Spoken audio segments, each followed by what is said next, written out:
دعا ہے. ہر کامیاب انسان کے پیچھے ماں کی دعا ہے.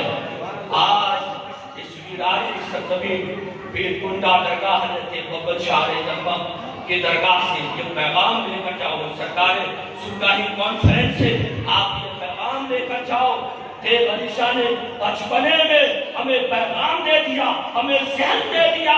کامیابی چاہتے ہو تو ماں کی خدمت کرو, ماں کا قدم چوم لو, دنیا تمہارا.